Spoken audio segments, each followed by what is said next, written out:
Committee of the Regions, and I highly value our dialogue, and I will try and explain why I believe intensifying our dialogue is in the interest of all of us. First, in reflection on the remarks you've made, if you look at Europe from a global perspective, if you look at what's happening in our demography, in our economic figures, Europe's part in world affairs is diminishing, both in terms of our population and in terms of our collective GDP. So if you look at it from a global perspective, one could say that there's two kinds of member states in the European Union. Small member states and member states who don't know yet that they are small member states. And that should be the starting point of any discussion we have. We need to look at the challenges that come at us from the outside world and from within the European Union. And then we need to come to terms with the fact that some of these challenges can only be met if we act together, collectively. That is the starting position of what we do. And if you look at the challenges we face, migration being a case in point, you will discuss it tomorrow with Commissioner Avramopoulos.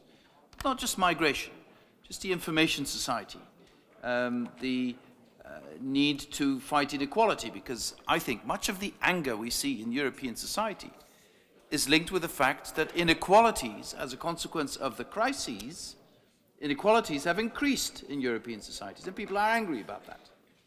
So sometimes people then say, well, people are poor, but it's not just poverty in general that's a problem, it's the relationship within society between people who believe that they are not profiting from economic growth, they're not profiting from things going better, when they see others profiting disproportionately.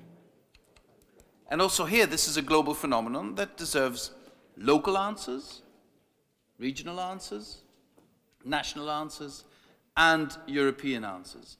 So if you look at both the way our societies are developing, as I said, demography, but also the new economy emerging. If you look at the internal challenges we have, but also the external threats and challenges we face, then there is no longer a distinction easily to be made between what is local and what is global. There is an interface between all these levels. And in that sense, the work we do in the European Commission loses its impact, importance, and relevance if it is not deeply linked to what local priorities are, regional priorities are, to what citizens want, what citizens expect, and to the results our work needs to deliver for them. That is the context within which we prepare our Commission work programme every year. It is based on an agreement with the European Council and the European Parliament on 10 priorities, where the Commission has said we want to be big on big things and small on small things, which essentially means we want to be active there where there is the necessity of added value on a European scale.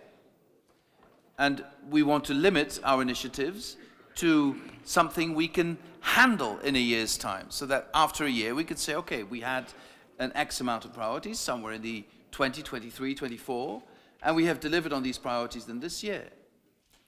Next year will be a year of implementation of a lot that was announced before. But look at these issues we're looking at. Again, I will not go into the migration issue, you will discuss it with Avramopoulos. Look at the energy union. Energy is a subject that affects the world, Europe, countries, regions, local authorities, and individual citizens at the same time.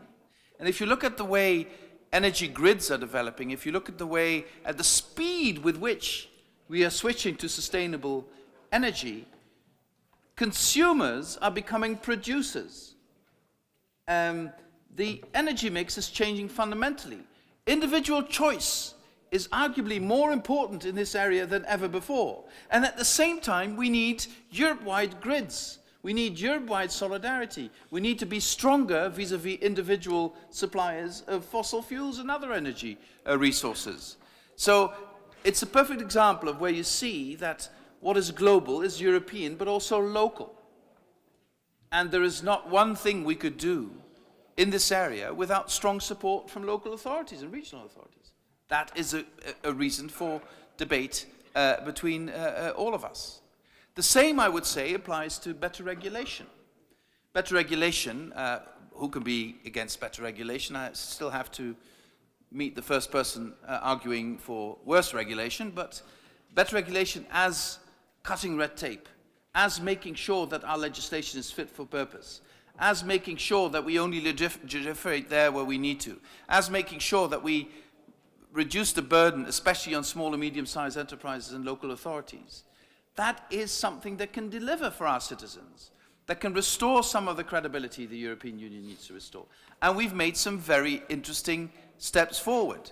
If I look at the interinstitutional agreement we've reached with the Council and the European Parliament on this, it is not something that will make the headlines in our newspapers, but looking at it from the inside of the institutions, it's quite revolutionary. That the premise that for every problem we need new legislation has been left behind, and that we're now also putting a lot of energy in looking at existing legislation. The REFIT platform is arguably one of the best inventions of this Commission. And the Committee of the Regions is directly involved in the REFIT platform, as are many of your members, either directly or through stakeholders or through member states. And I already see very interesting results in where we need to review existing legislation. Let me give you one example, something we looked at in the Commission today, something that has been pending for a long, long time. 2 directives that have huge impact on your work directly, the birds and Natura directives. These are of extreme importance for everybody's work at a local level. This has to do with when you want to have building permits or developing of sites or how you do the best possible job in protecting your environment. We had a very, very thorough review of this legislation, which is rather old.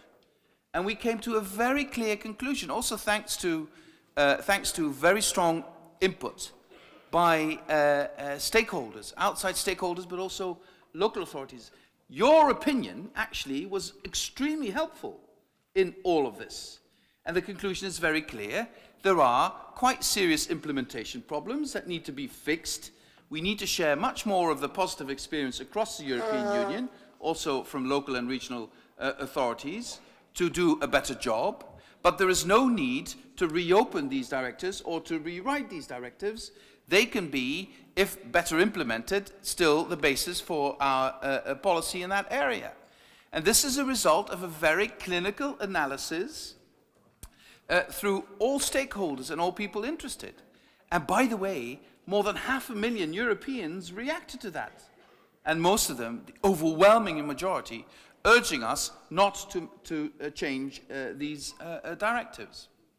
So this, I think, is a perfect example of where I would see, not just now in the preparation of this conclusion, but also in the future when we want to improve the implementation of the nature directives, to work closely with the Committee of the Regions to make sure that when we do this implementation, your experiences, your wishes, your analyses is brought into this work we will be doing on improving the implementation of that. I just wanted to dwell on this because this is something we also discussed today, and President Juncker also insisted that, given the fact that he had talked to you, President, 2 days ago, incorporating the Committee of Regions in our work is going to be extremely important. I shan't go into all other subjects I could go into now because I'm looking forward to your questions or remarks, and I'll try to the best of my ability to answer any questions you may have. Thank you very much, Mr. President.